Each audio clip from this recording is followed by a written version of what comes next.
আসিফ, আর কতক্ষণ খেলবি? আমার খিদে পেট জ্বলে যাচ্ছে। চল বাড়ি ফিরে যাই।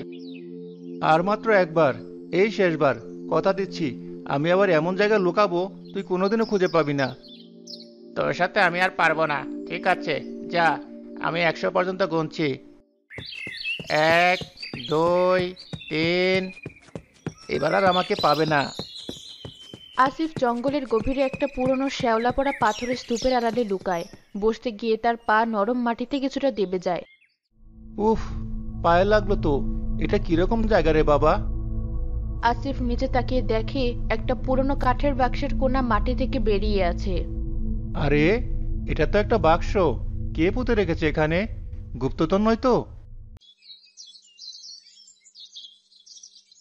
ফিরে আছে? কোনো সাড়া নেই কেন? আমি কিন্তু আসছি। কামাল, তাড়াতাড়ি এদিকে আয়। দেখ কি পেয়েছি। কি হয়েছে? তোর মুখ এমন লাল কেন? সাপে কামড়ানি তো? আরে না, এই দেখ, মাটির নিচে একটা গুপ্তধনের বাক্স। আমরা বড়লোক হয়ে যাব। সত্যি তো? কিন্তু আমার কেমন ভয় করছে। যদি কোনো অভিশপ্ত জিনিস হয়। পুরোনো দিনের কত গল্প শুনেছি। তুই একটা ভিতর ডিম। আয়, এটা বের করি। একা একা পারবো না।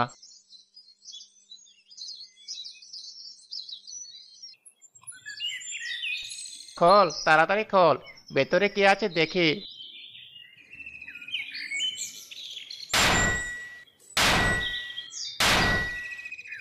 কি আছে? সোনা, হিরে? ধুর, কিচ্ছু নেই। শুধু একটা সাধারণ কাঠের মুকুট। এই সামান্য একটা কাঠের টুকরার জন্য এত খাটালি? এটা তো চুলার লাকড়িও হবে না। ফেলে দে। না, ফেলবো কেন?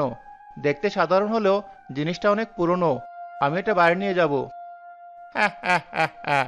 জঙ্গলের রাজা হবে নাকি? পর দেখি মাথায় কেমন লাগে। কেমন লাগছে?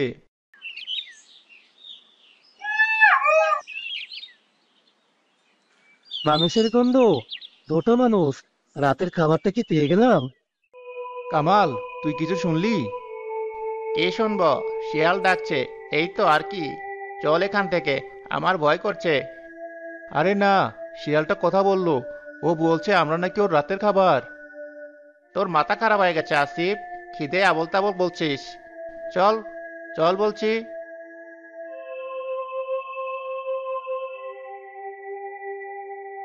কি সুন্দর পাকা পেয়ারা! কেউ দেখার আগে আমাকেই খেতে হবে। ওই শোন, টিয়া পাখিটাও কথা বলছে। ও পাকা পেয়ারা খাওয়ার কথা বলছে। আসিফ, আমার মনে হয় সমস্যাটা তোর না। সমস্যাটা ওই মুকুটের। ওটা মাথা থেকে খোল এক্ষুনি।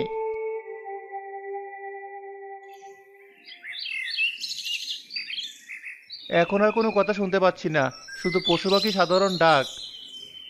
তার মানে এই মুকুটটা পরলে তুই পশু পাখিদের কথা বুঝতে পারছিস? এটা একটা জাদুকরি মুকুট। আমারও তাই মনে হচ্ছে।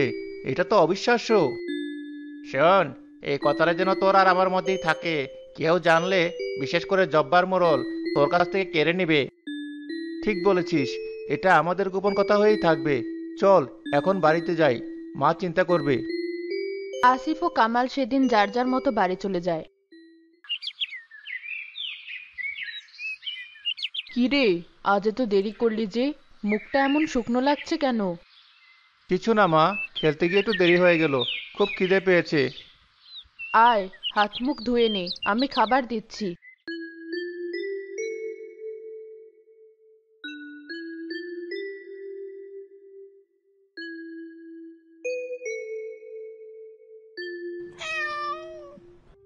আমাকে একটু মাছ দেবে? তোমার পাতে কত বড় মাছের টুকরা!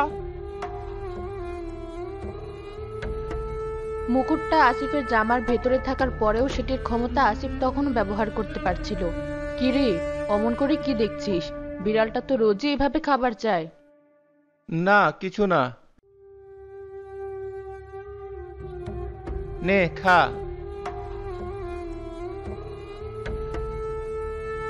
ধন্যবাদ বন্ধু, তুমি খুব দয়ালু। ম্যাও। অবিশ্বাস্য। কি বিড়বিড় করছিস? তাড়াতাড়ি খেয়ে নে।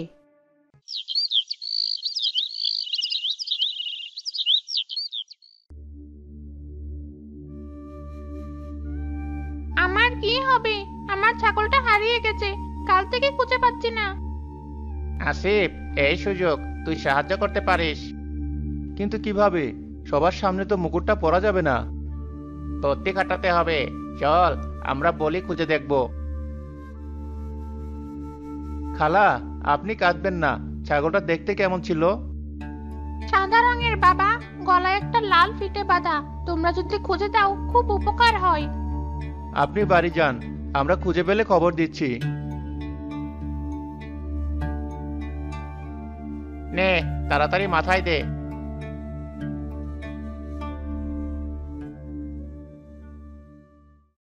তুমি কি এদিক দিয়ে গলায় লাল ফিতে বাঁধা কোনো সাদা ছাগলকে যেতে দেখেছো?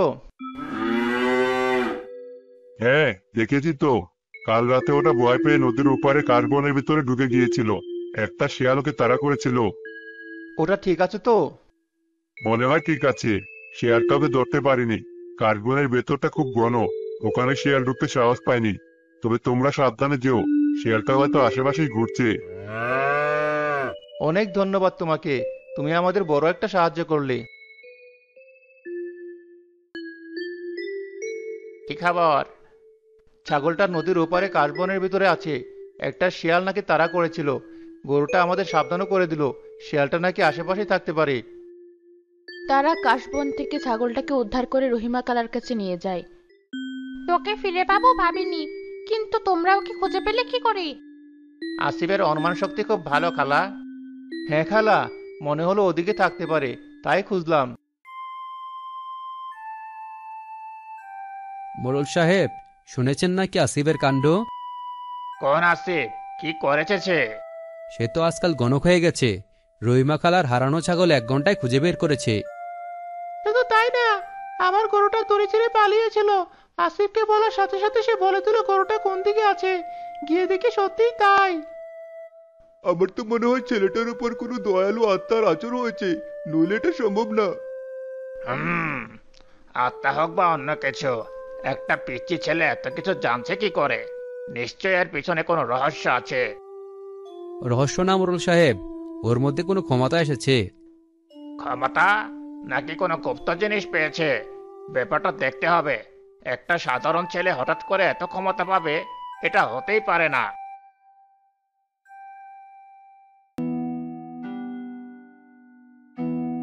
রফিক, এদিকে আয়।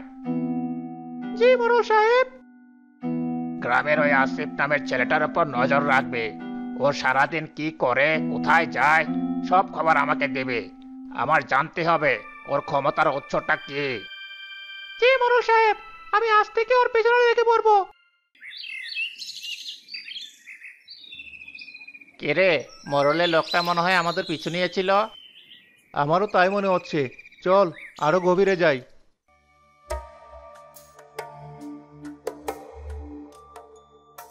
রফিক একটা অপদার্থ, আমাকেই দেখতে হবে ছেলেটা কি করে। আজ আবার কি পরীক্ষা করবি? হারুন চাচার খেতে নাকি বুনো হাতির খুব উৎপাত করছে। আমি জঙ্গলের পশুদের থেকে জানতে চাই হাতির দলটা ঠিক কোন দিক দিয়ে আসে।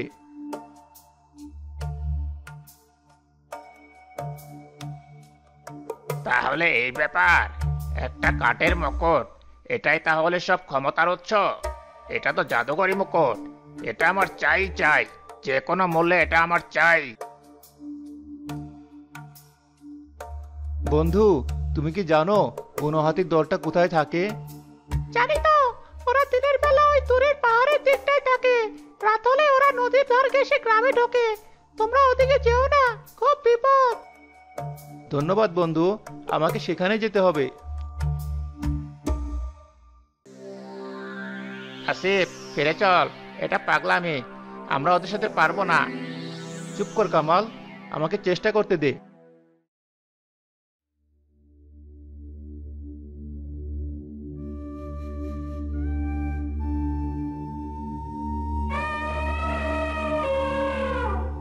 এত সাহস নিয়ে আমাদের এলাকায় ঢুকেছিস?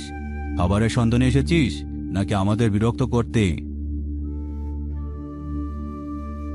হাতি রাজা, আমরা আপনাদের বিরক্ত করতে আসিনি। আমি আপনাদের সাথে কথা বলতে এসেছি। তুই তুই আমাদের বাসা বুঝিস? কিভাবে সম্ভব? তুই কে? আমি এই গ্রামের এক সাধারণ ছেলে। আমি জানি আপনারা রাতের বেলা আমাদের গ্রামের ফসল নষ্ট করছেন। আমি তার কারণ জানতে এসেছি। কারণ তোরা নিজেরাই, তোরা আমাদের জঙ্গল কেটে শেষ করে দিয়েছিস, আমাদের খাবারের জায়গা, আমাদের থাকার জায়গা সব ধ্বংস করে দিয়েছিস। আমাদের বাচ্চারা ক্ষুধার্ত, তাদের মুখে খাবার তুলে দেওয়ার জন্য আমরা তোদের খেতে হানা দিতে বাধ্য হচ্ছি। তুই বল, আমরা কি করব? আমাদের সন্তানদের কি ক্ষুধার্ত রাখবো? না, একটা উপায় আছে। আমি জানি এই পাহাড়ের ওপারে পূর্ব দিকে একটা বিশাল উপত্যকা আছে। সেখানে মানুষের আনাগোনা নেই। সেখানে প্রচুর বুনো কলা গাছ আর নতুন বাজার জন্মেছে। আপনাদের পুরো দলের খাবারের জন্য ওই জায়গাটাই যথেষ্ট। তুই এত কিছু জানলি কি করে? যদি তোর কথা মিথ্যে হয়? এই বনই আমাকে বলেছে। আমি শুধু মানুষ আর বনের পশুদের মধ্যে শান্তি চাই।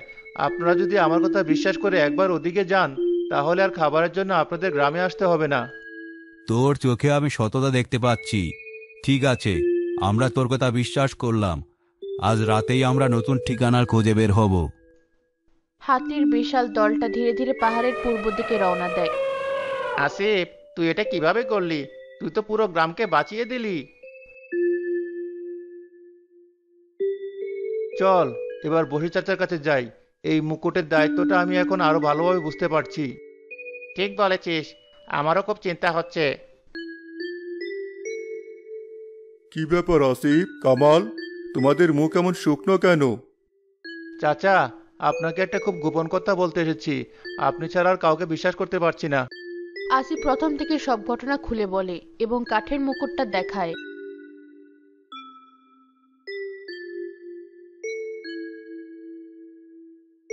আমি যা ভেবেছিলাম তাই। এটা প্রকৃতির মুকুট। প্রকৃতির মুকুট? হ্যাঁ, এটা অনেক পুরাতন এক জীবন্ত গাছের ডাল দিয়ে তৈরি। যার মন কাচের মতো স্বচ্ছ, কেবল সেই এই মুকুটের শক্তি ব্যবহার করতে পারে। তুমি ছেলে হিসাবে সৎ, তাই মুকুট তোমাকে তার বাহক হিসাবে গ্রহণ করেছে। কিন্তু জব্বার মোড়ল তো এখন এটার পেছনে পড়ে আছে। আমি জানি, ক্ষমতার লোভ মানুষকে অন্ধ করে দেয়। জব্বার মোড়লের মতো লোভী মানুষদের হাতে এই ক্ষমতা গেলে সে প্রকৃতির বিশাল ক্ষতি করবে। এই মুকুট শুধু শক্তি দেয় না আসিফ, এটা মনকেও পরীক্ষা করে। লোভী মানুষের হাতে পড়লে প্রকৃতি হয়তো তার কথা শুনবে না, বরং তার বিরুদ্ধেই চলে যেতে পারে। তাহলে আমি এখন কি করব চাচা? ভয় পেও না, সত্য ও ন্যায়ের পথে থাকলে প্রকৃতি নিজেই তোমাকে রক্ষা করবে। তবে মনে রেখো, এই ক্ষমতা শুধু পশু পাখির কথা শোনার জন্য নয়, এটা একটা বিশাল দায়িত্ব। প্রকৃতির ভাষা বোঝার অর্থ হলো তার দুঃখ কষ্টও বোঝা। এই শক্তিকে সবসময় ভালোর জন্য ব্যবহার করবে, এই প্রতিজ্ঞা করো। আমি কথা দিচ্ছি চাচা।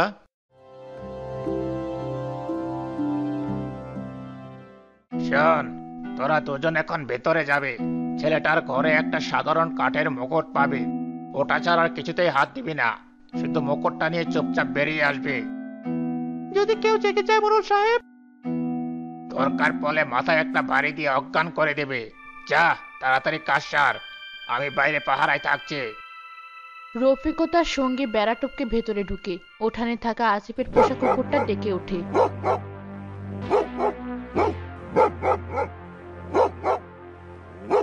চোর চোর চোর এসেছে!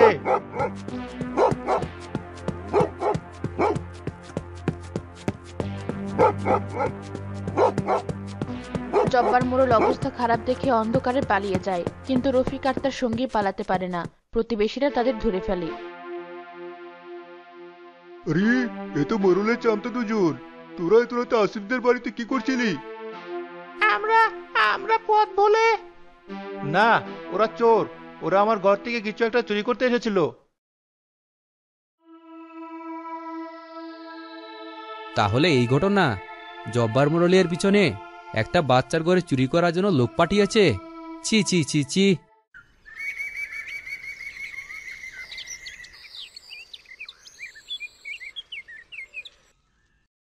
সকালের মধ্যে পুরো গ্রামে খবরটা ছড়িয়ে পড়ে। জব্বার মোড়লের সম্মান ধুলোয় মিশে যায়।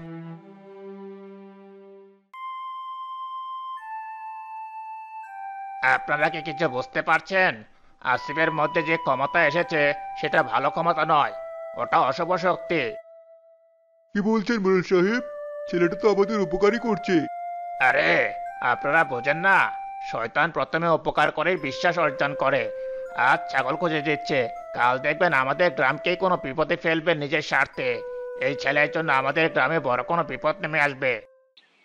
মোড়লের কথা অনেকের মনে সন্দেহের বীজ বুনে দেয়। কেউ কেউ আসিফকে এড়িয়ে চলতে শুরু করে। আসিফ, সর্বনাশ হয়েছে। জব্বার মোড়ল গ্রামে রটিয়ে বেড়াচ্ছে যে তোর ক্ষমতা নাকি শয়তানি, তোর জন্য গ্রামে নাকি অভিশাপ নেমে আসবে। কি? উনি এত নিচে নামতে পারেন?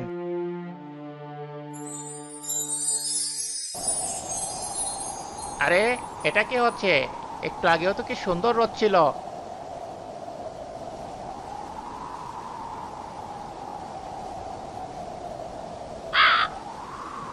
পালাও, সবাই পালাও!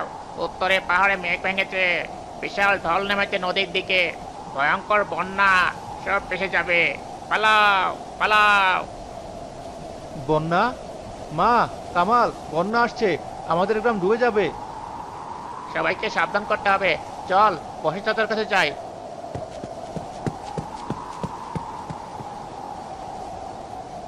সর্বনাশ! এই অকাল বন্যা তো সবকিছু ধ্বংস করে দেবে। সবাইকে গ্রামের সবচেয়ে উঁচু টিলাটার দিকে যেতে বলো, এক্ষুনি। আসিফ আর কামাল গ্রামের দিকে দৌড়ে যায় এবং চিৎকার করে সবাইকে সাবধান করতে থাকে। গ্রামবাসী, সবাই শোনো, ভয়ঙ্কর বন্যা আসছে, এক্ষুনি বাড়িঘর ছেড়ে উঁচু টিলার দিকে চলো।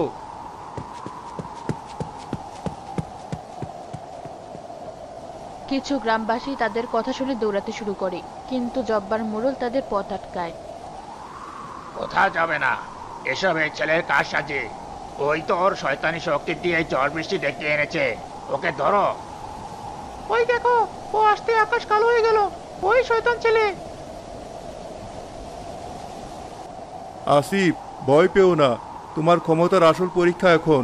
প্রকৃতির সাথে কথা বলো, গাছপালা, নদী, মাটিকে আদেশ করো। তোমার মন পবিত্র, প্রকৃতি তোমার কথা শুনবে। আসিফ, পারবি তুই। আমি জানি তুই পারবি। সবটুকু শক্তি দিয়ে চেষ্টা কর। হে মহান সৃষ্টিকর্তা, তুমি তোমার প্রকৃতি দিয়ে আমাদের গ্রামকে রক্ষা করো, আমাদের গ্রামের মানুষদেরকে বাঁচাও।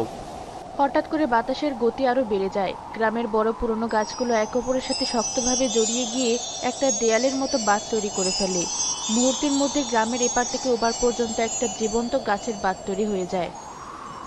আসিফ, ওই দেখ, গাছগুলো একে অপরের সাথে জুড়ে গিয়ে বাঁধ তৈরি করে ফেলেছে। পানির বিশাল স্রোত গর্জনে এসে সেই প্রাকৃতিক বাঁধে আঘাত করে। বাঁধটি কাঁপতে থাকে, কিন্তু ভাঙে না। বন্যার পানি বাধা পেয়ে দুই দিকে ভাগ হয়ে গ্রামের পাশ দিয়ে বয়ে যায়। জব্বার মোড়লের দৃশ্য দেখে ভয় কাঁপতে কাঁপতে পালানোর চেষ্টা করে, কিন্তু দৌড়াতে গিয়ে পা পিছলে একটা ডোবার মধ্যে পড়ে যায় সে। বাঁচাও, আমাকে বাঁচাও, আমি ডুবে গেলাম।